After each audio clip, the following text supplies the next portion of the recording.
la présidence du culte. Comme je disais tout à l'heure, tenez-vous tranquille, j'ai trouvé tous les mots qu'il faut pour composer cette formation, cet enseignement pour nous enrichir, pour nous expliquer ce que c'est que la présidence d'un culte. Ici, nous sommes autour de la réunion qui s'appelle l'adoration. Et comment présider, comment diriger une réunion d'adoration. C'est pourquoi j'ai intitulé le thème « La présidence du culte ». Et quand j'ai pris le mot « présider », en grec, « proistema », qui veut dire « placer devant », ou bien « poser devant », ou bien « faire tenir en place », « placer devant ». Et nous avons le mot « culte » qui veut dire « sacrifice », qui veut dire « adoration », qui veut dire « service ». Quand vous entendez parler du culte, c'est simplement un sacrifice, c'est simplement une adoration. Et donc, quand nous joignons les deux mots, donc présider un culte, c'est se placer devant pour diriger un service, pour gouverner un service, gouverner une adoration, ou pour faire le service de Dieu. Nous avions eu l'exemple du tabernacle. Donc, tout ce qui se passait dans le tabernacle, c'était la présidence, celui qui gouvernait, celui qui dirigeait, on l'appelait le président du culte. Voilà, donc ces deux mots, nous avons la définition, et nous avons comme texte de base, nous allons nous atteler sur le texte de base, on n'est pas en prendre plusieurs, pour nous expliquer. Le texte de base est dans Romains 12, du verset 3 au verset 8. Romains 12, du verset 3 au verset 8. Nous allons utiliser plusieurs versions pour avoir la pensée de David, et plutôt de Paul, parce que celui qui a écrit le livre de Romains, c'est Paul. Nous allons chercher à comprendre, naviguer avec lui, comprendre pourquoi il a écrit ce texte, dans quel contexte, pour quelle raison. C'est pour nous attribuer aussi, nous approprier aussi cette notion pour comprendre qu'est-ce qu'il voulait exactement dire. Donc nous sommes dans Romains 12, verset 3 au verset 8. Nous allons lire, quelqu'un à la page, et nous lire Romains 12, verset 3 au verset 8. Oui. Dieu m'a fait grâce, il m'a accordé un ministère et des dons. Dieu m'a fait grâce, il m'a accordé un ministère et des dons. C'est pourquoi j'aimerais vous faire quelques recommandations. N'ayez pas une opinion exagérée de votre importance, mais que chacun de vous s'efforce de se faire une idée juste sur lui-même. Ne surestimez pas vos capacités, n'aspirez pas à ce qui dépasse vos possibilités ou qui déborde votre vocation. Acceptez vos limites, celles que vous tracez, les dons particuliers que vous en êtes des parties. En vertu de votre foi, vous savez que tous nos membres et organes constituent un corps unique. Pourtant, tous n'ont pas la même fonction. De même, nous tous qui sommes en communion avec le Christ, malgré notre pluralité, nous ne formons ensemble qu'un seul corps. Individuellement, chacun a besoin de tous pour être complet. Nous sommes mutuellement indépendants. En effet, comme les organes entre eux, nos fonctions nous lient les uns aux autres. Et pourtant, nous sommes tous différents, exactement comme les organes et les membres du corps. Nos talents varient suivant la grâce qui nous a été conférée. L'un a reçu le don d'adresser des messages inspirés, que ces paroles découlent de sa communion avec Dieu et qu'elles restent conformes à la règle de notre foi. Un autre a le don d'exercer des activités pratiques. Il s'est vu confier le ministère du diaconat ou la gérance de biens matériels, qui prennent ses responsabilités au service et sert les frères de tout son cœur. Un autre est doué pour expliquer la parole de Dieu et exposer la doctrine. Qu'il se consacre à cette tâche et qu'il utilise son don pour instruire ses frères. Verset 8. Un autre sait exhorter et consoler. qu'ils prennent fidèlement soin de ce qui lui sont confiés et que ses paroles leur apportent un réel réconfort.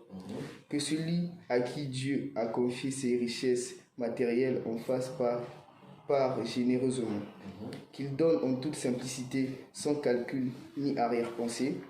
Que celui qui est chargé de distribuer les secours soit impartial. Que celui qui sait diriger le fasse avec autorité et zèle. Que celui qui sait présider les réunions y mette tout son cœur. Si vous visitez les malades, apportez-leur la joie. Si vous exercez les bienfaisances, faites-le avec le sourire. Que celui qui sait présider le fasse avec autorité et zèle. C'est là où nous sommes. Voilà. Donc, ça, c'est la version Alfred Quinn. Et c'est important, quand vous faites une analyse des textes, d'avoir plusieurs versions. C'est très important. Ça va vous aider. Et vous allez comprendre pourquoi je prends plusieurs versets. J'en prends que deux parce qu'il y en a plusieurs. Vous voyez, toutes les Bibles qui sont là-bas, c'est des versions différentes. Et quand on fait une étude biblique, nous devons écouter tous ceux qui ont écrit. Parce que la Bible, c'est une histoire qu'on raconte. Chacun a sa façon d'exposer l'histoire. C'est vrai qu'ils avaient la même pensée, mais chacun utilisait ses mots. C'est pourquoi vous voyez la traduction Louis II dans l'année, la traduction Louis II révisée. Ce n'est pas souvent les mêmes mots, mais il y a des mots, quand tu lis, tu n'as pas besoin de lire un autre verset pour comprendre. C'est tellement clair. Ok, c'est pourquoi, quand vous étudiez un texte, je ne parle pas d'un verset, un texte, parce qu'on n'étudie pas un verset. Le verset se trouve dans le texte, et nous devons d'abord comprendre le verset avant de comprendre plutôt le texte avant de comprendre le verset. Parce que le texte, c'est tout ce qui constitue l'histoire de la Bible. Ok? Tel que là, nous avons lu le contexte. Et dans le contexte, il y a plusieurs versets. Tu peux lire, frère, dans Romains 12, dans ta version. Romains 12, verset 3. Par la grâce qui m'a été donnée, Par la grâce qui m'a été donnée, je dis à chacun de vous de n'avoir pas de lui-même une trop haute opinion, mais de revêtir des sentiments modestes selon la mesure de foi que Dieu a départie à chacun. selon la mesure de foi que Dieu a départie à chacun. C'est-à-dire que nous n'avons pas tous la même dimension, la même mesure de foi. Amen. Ok? Amen. Et nous devons l'accepter comme ça. C'est Dieu qui en a décidé comme ça. Amen. C'est pourquoi nous sommes appelés à vivre ensemble. Celui qui en a plus, il console l'autre. Celui qui en a moins, se colle avec l'autre. Ok? Avance. Car comme nous avons plusieurs membres dans un seul corps, Car nous avons plusieurs membres dans un seul corps, et que tous les membres n'ont pas la même fonction, et que tous les membres n'ont pas la même fonction. Alléluia. Amen. Vas-y, continue. ainsi nous qui sommes plusieurs, nous formons un seul corps. Ainsi, nous qui sommes plusieurs, nous formons un seul corps. Et nous sommes tous membres les uns des autres. Et nous sommes tous membres les uns les autres. Amen. Vous allez comprendre que si vous êtes dans la concentration, vous allez finir par comprendre petit à petit, même en écoutant, en lisant. Nous avons dit la fois passée que la répétition, c'est la mère des sciences. La base de la pédagogie. Donc quand on écoute, on réécoute, vous sentez que la pensée commence à venir. Donc il est en train de parler d'un corps qui constitue plusieurs membres, qui est constitué de plusieurs membres. Et que chaque membre doit avoir un rôle à jouer dans le corps. Vas-y. Puisque nous avons des dons différents selon la grâce qui nous a été accordée. Puisque nous avons les dons différents selon la grâce qui nous a été donnée. La grâce que tu as, ma soeur, je ne l'ai pas. Amen. La grâce que je n'ai, tu n'as pas. La grâce que tu as, moi, je ne l'ai pas. La grâce que j'ai, tu n'as pas. C'est comme ça. Et on se complète. Le jour où tu te mets, je vais travailler ma voix, je ne sais pas combien de degrés, je ne vais jamais chanter comme toi. Impossible. Chacun de nous a sa grâce. C'est ce que Paul est en train de vouloir nous communiquer par cette pensée. Vas-y, frère. Que celui qui a le don de prophétie l'exerce en proportion de Et la foi. celui qui a le don de prophétie l'exerce En proportion de la foi. en proportion de la foi. C'est-à-dire que dans la quantité que Dieu t'a donnée, tu dois l'exercer et te limiter là. Parce que chacun de nous a un rôle à jouer. Ok? C'est celui qui est appelé au ministère, s'attache au ministère. Attention, c'est un piège. À son ministère. S'attache à son ministère. C'est quoi le ministère? C'est le service. Son poste.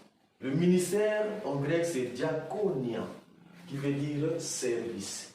Donc en fait il est en train de rappeler que c'est lui, c'est comme une tautologie qu'il est en train de faire. Que celui qui est appelé à servir s'attache à son service. Et là c'est pas un don. Il est en train de parler d'une manière générale. Ok, vas-y. Que celui qui est appelé au ministère s'attache à son ministère. Oui. Que celui qui enseigne s'attache à son enseignement. Que celui qui enseigne s'attache à son enseignement. Yes. Ça commence à venir. Vas-y. Et celui qui exhorte à l'exhortation, celui qui exhorte celui qui exhorte à l'exhortation. Donc s'attache à l'exhortation. Ça veut dire que et enseigner et exhorter, c'est deux choses différentes, n'est-ce pas? Ce n'est pas la même chose. Et je crois que le cours prochain, si Dieu voulant, on va parler de l'enseignement, de la différence qu'il y a entre l'enseignement, la prédication, l'exhortation et le témoignage. Et on va expliquer comment prêcher, comment enseigner, comment exhorter. Donc, que celui qui est appelé à l'enseignement s'attache à l'enseignement. Vas-y. Parce que la main droite ne peut pas jouer le rôle de la main gauche. Amen. L'oreille droite ne peut pas jouer le rôle de l'oreille gauche. Chacun a sa capacité. Tous, ils n'ont pas la même fonction. Vas-y. Que celui qui donne le fasse avec libéralité. Que celui qui donne le fasse avec libéralité. Parce que même donner là, c'est un don. Oui. Il y a des gens, ils peuvent avoir des milliards, mais pour te donner même 100 euros, il faut vraiment jeûner. Amen. Par contre, il y en a des gens, il a que 200 euros, il te donne 100 euros, sans murmurer. C'est un don, ce n'est pas donné à n'importe qui. Et tout ça, c'est Dieu qui donne. Et c'est ce que Paul est en train de vouloir nous enseigner ce soir. Vas-y, frère. Que celui qui préside le fasse avec zèle. Voilà. Celui qui préside le fasse avec zèle. Là, on ajoute l'autorité. Autorité et zèle dans ta version. Ok? Le fasse avec zèle, après le dernier. Que celui qui pratique la miséricorde le fasse avec joie. Que celui qui pratique la miséricorde, le sens d'aider les autres. Tu vois un frère qui est dans des soucis, dans des problèmes, le cœur bat, il faut que tu l'aides. Ce n'est pas de toi. Ça, c'est un don que Dieu a mis en toi. Amen. Donc, nous avons 7 éléments que Paul nous énumère. Le premier élément, c'est celui qui, excusez-moi, que celui qui a le don de la prophétie et l'exerce en proportion de la foi, que celui qui est appelé au ministère s'attache à son ministère, que celui qui enseigne s'attache à l'enseignement, que celui qui exhorte s'attache à l'exhortation, que celui qui donne le fasse avec libéralité, que celui qui préside le fasse avec zèle, et le 7e élément, que celui qui pratique la miséricorde le fasse avec joie. Nous avons 7 éléments. Mais nous, notre problème aujourd'hui, c'est sur le 6e élément. Que celui qui préside le fasse avec zèle. Nous avons défini présider, mais là nous avons le mot zèle. Zèle en grec, zélos, qui veut dire agitation de l'esprit. Qui veut dire faveur de l'esprit. Zélos. Z-E-L-O-S. Qui veut dire agitation de l'esprit. Donc quand on parle du zèle, c'est le mot zélos en grec, qui veut dire agitation de l'esprit ou bien faveur de l'esprit. Ok?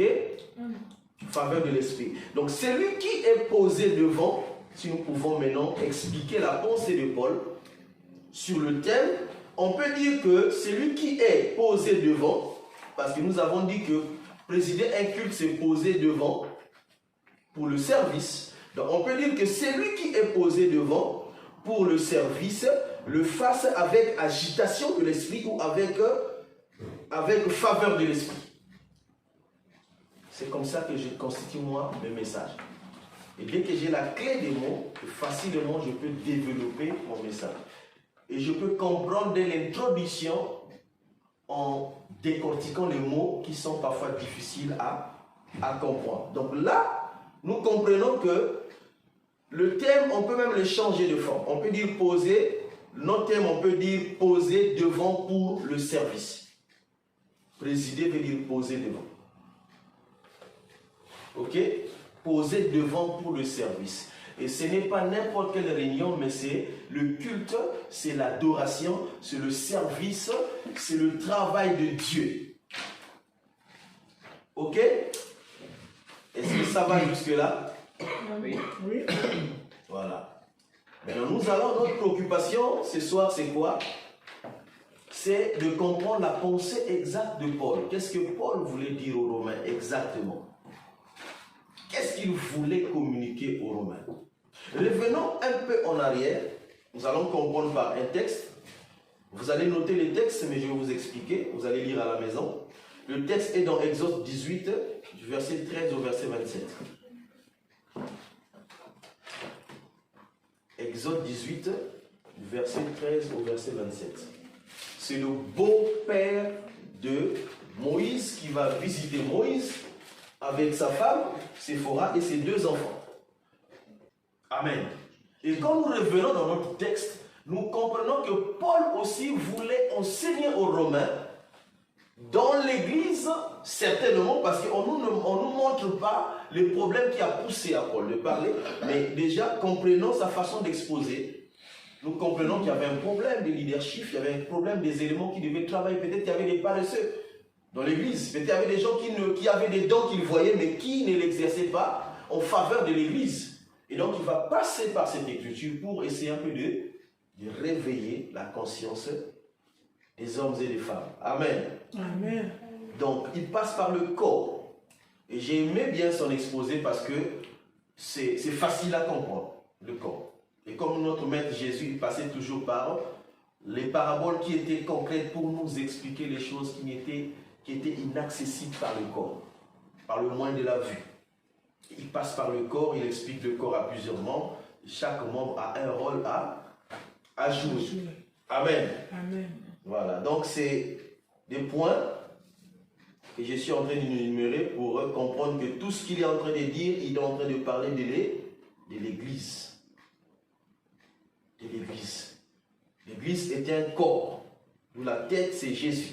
Amen. Et nous sommes les membres du corps qui appartient à Jésus. Et ces membres-là ont des fonctions à jouer dans l'assemblée de Dieu. Il n'y a pas un membre du corps qui ne joue aucun rôle dans le corps, sinon il ne sert à rien. Amen. Amen. Il faut qu'il y ait un rôle à jouer, même le plus petit qui peut sembler minime dans le corps a toujours un rôle à jouer. Amen. Comme dans un match de foot. Et le témoignage de beaucoup de joueurs qui essaient de travailler comme Cristiano, essaient de faire comme eux, ils ne vont jamais devenir comme eux. C'est des dons que Dieu a donnés. Et les joueurs comme ça dans une équipe, ils font une force. Mais eux aussi, ils ne peuvent pas se glorifier parce que même pour marquer, il faut qu'ils reçoivent la passe de l'autre, du défenseur. Pour gagner, il faut que son gardien aussi soit bon pour arrêter les ballons. N'est-ce pas? Donc c'est tout ça qui constitue une équipe de foot.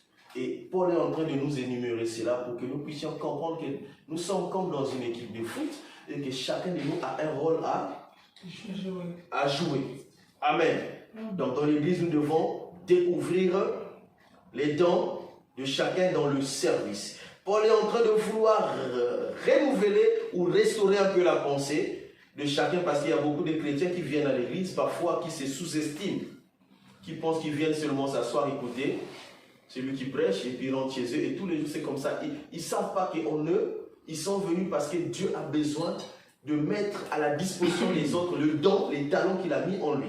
N'est-ce pas?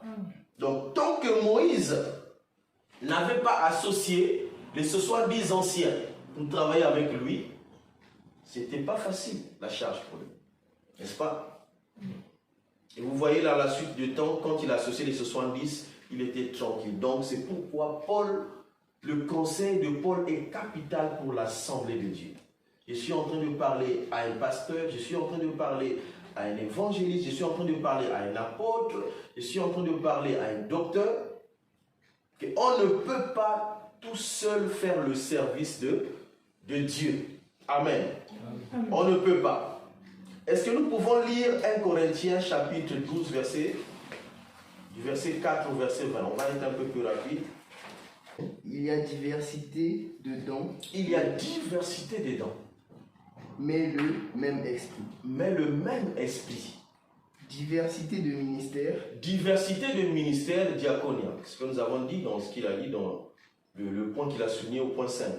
Et non, le point 4. Donc mais celui qui est appelé au ministère s'attache à son ministère. Le service. mais le même Seigneur. Mais le même Seigneur. Diversité d'opérations, mais le même Dieu qui opère tout en tout. Or, à chacun, la manifestation de l'Esprit est donnée pour l'utilité commune. En effet, à l'un est donné par l'Esprit une parole de sagesse, à un autre une parole de connaissance, selon le même Esprit. Selon le même esprit. À un autre, la foi par le même Esprit. À un autre, la foi par le même esprit.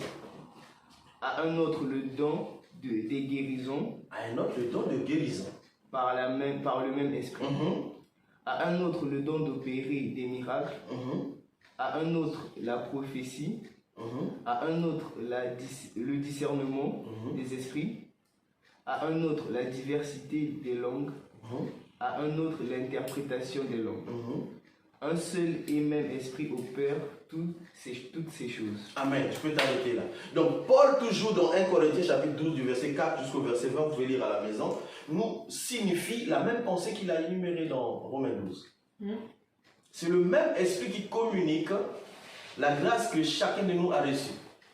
Ce n'est pas un autre esprit, c'est le même esprit qui dispatche un peu les dons dans la vie de chaque personne, mais c'est pour la communauté, c'est pour l'unité. C'est pourquoi il a dit au départ que chacun de vous n'ait pas une haute opinion de lui-même. Parce que quand nous avons la grâce, il y a des moments où nous pensons qu'on est au-dessus des autres. Mais que cela ne nous amène pas parce que tu es la main gauche, que tu dises que tu es plus fort que la main droite.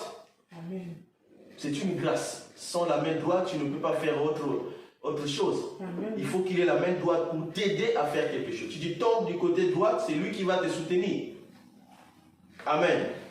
Voilà. Donc c'est pour dire que tel que nous sommes là, présents, chacun, je crois que vous avez des dons. Amen. Et que ces dons-là doivent être exploités, mettre à la disposition de l'Église. Parce que nous savons bien que le jugement de Dieu dépendra de la grâce qu'il a mis en nous.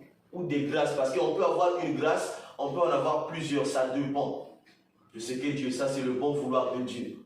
Une personne peut avoir une grâce ou un don, il peut en avoir 2, 3, 4.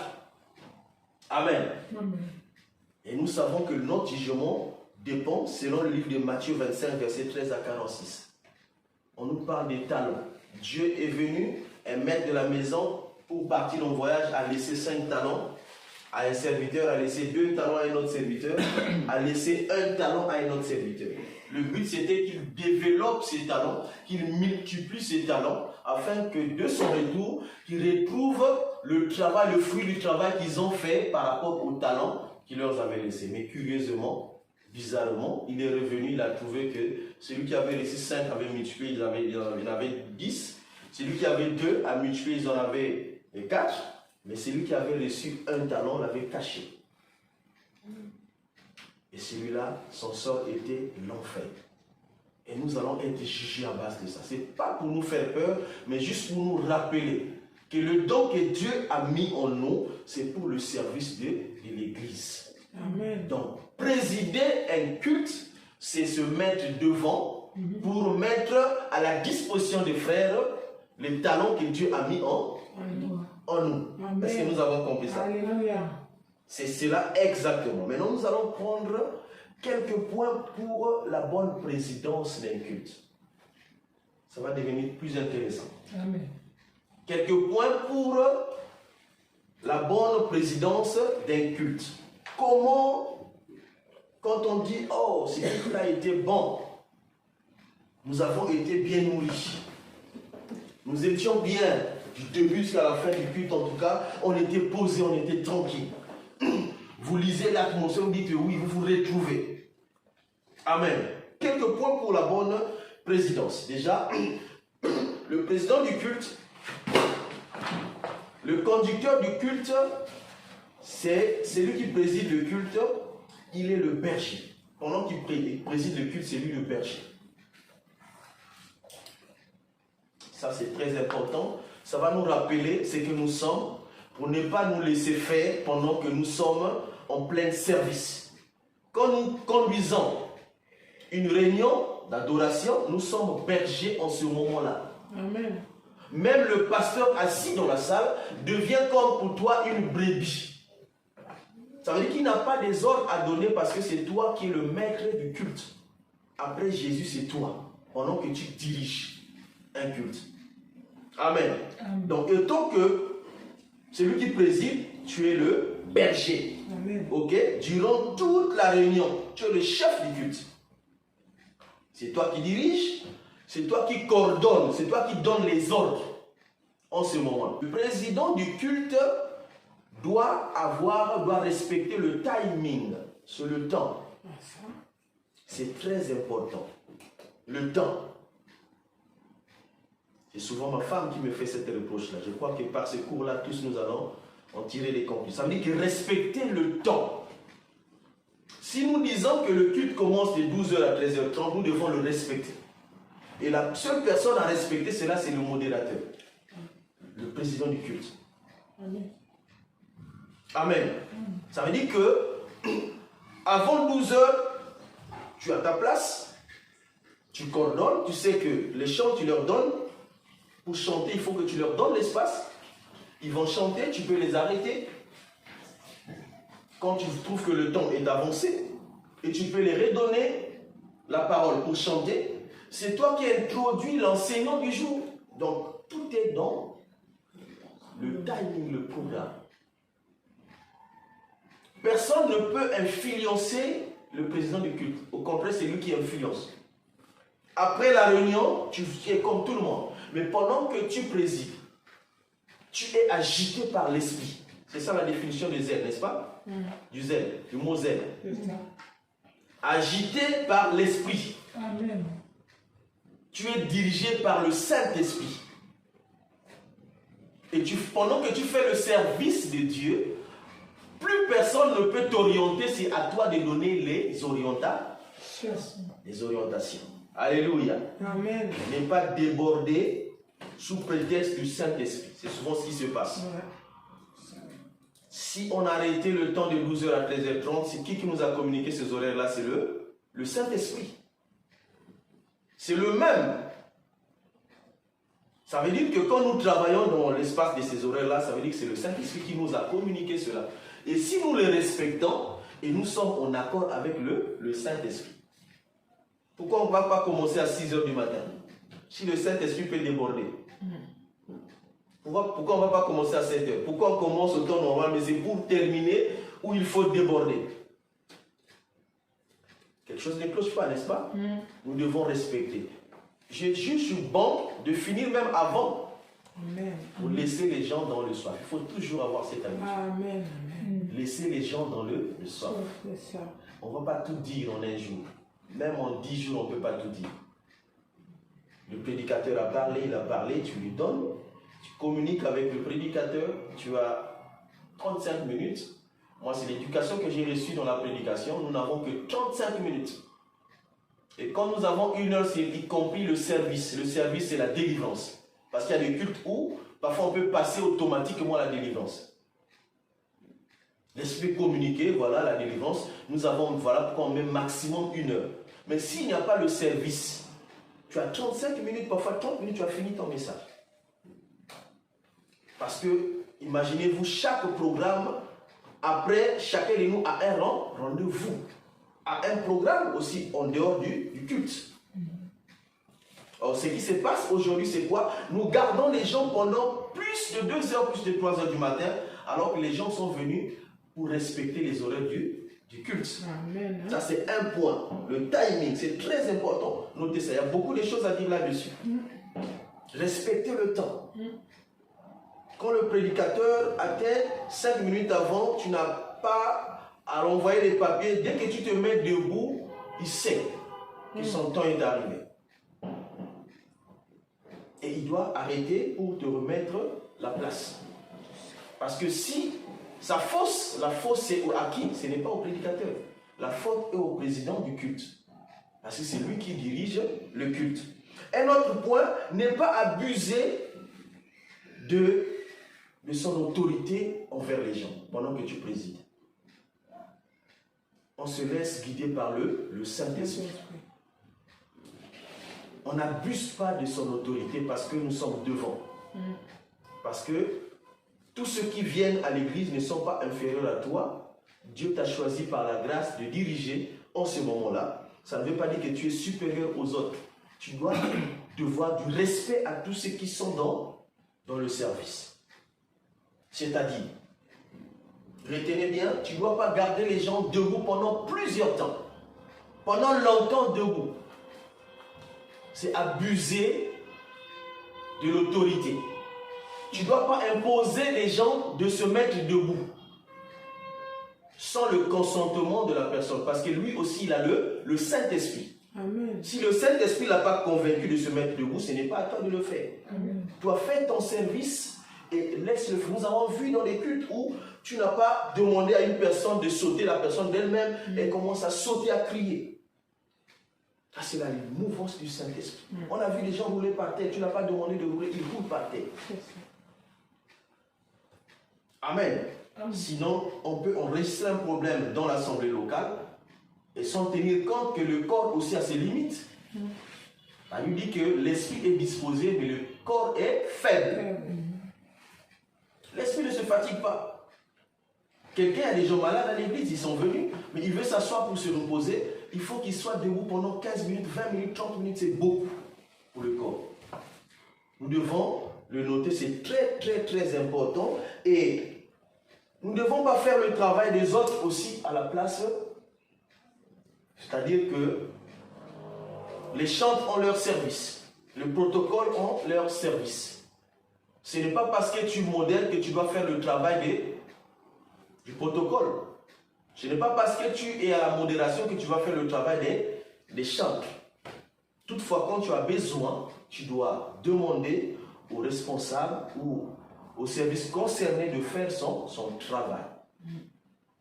Tu as besoin d'un chant, tu dois communiquer à ceux-là qui sont appelés, ceux-là qui ont cette grâce de chanter les cantiques. Sinon, tu peux déséquilibrer le culte. Amen. Même quand tu as un chant, le chant doit être en équilibre avec le chant. Ne prenons pas les chants qu'on n'a pas travaillé dans l'assemblée, que les chants ne connaissent pas, ça risque de déséquilibrer, de faire fuir l'onction dans l'assemblée. Pour garder l'onction, l'atmosphère du culte, il faut aller de zéro et monter. On ne descend pas. Amen. Donc le chant, j'ai toujours conseillé qu'avant, pour le modérateur, toujours être en harmonie avec le prédicateur, avec les chants. Ça veut dire que tu dois savoir les chants. Si tu as un chant que Dieu t'a inspiré, tu peux communiquer les chants aux chantres.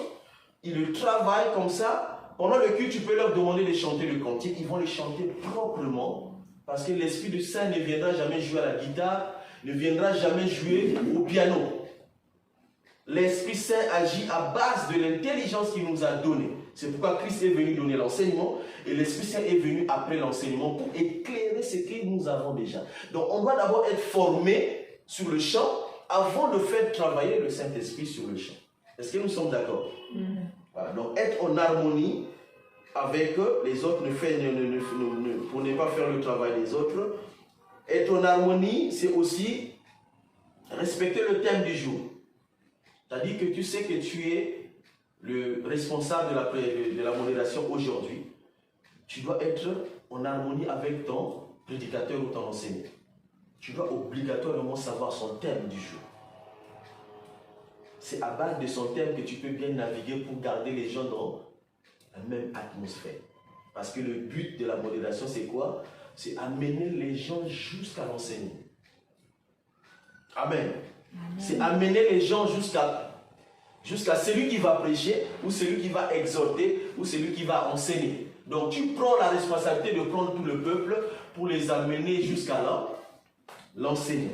Donc il faut être en harmonie. Tu as le thème, à base du thème, tu peux travailler en priant, tu peux avoir les versets bibliques, tu les allies, et en plus tu peux travailler sur base de ce verset biblique.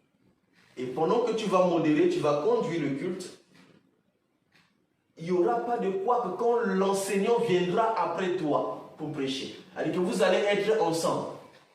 Il n'y aura pas de quoi quand les chants vont conduire les chants. Vous allez garder même atmosphère. Amen. Amen. Et aussi, c'est toujours celui qui préside qui a les annonces du jour.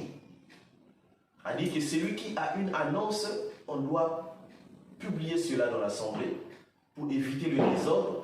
Il faut que, autant que modérateur, que tu reçoives toutes les annonces avant de passer devant les gens.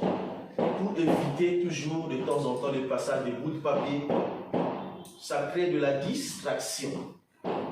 Donc, un modérateur bien préparé, bien organisé, prépare sa modération et il est en harmonie avec tous ceux qui vont intervenir. Il demande s'il y a une intervention, s'il y a une communiqué à passer, il doit les avoir avant de commencer son culte. Amen. S'il y a un témoignage, c'est très important, il peut les avoir avant. Évitons les surprises parce que c'est cela qui fait déborder souvent les cultes.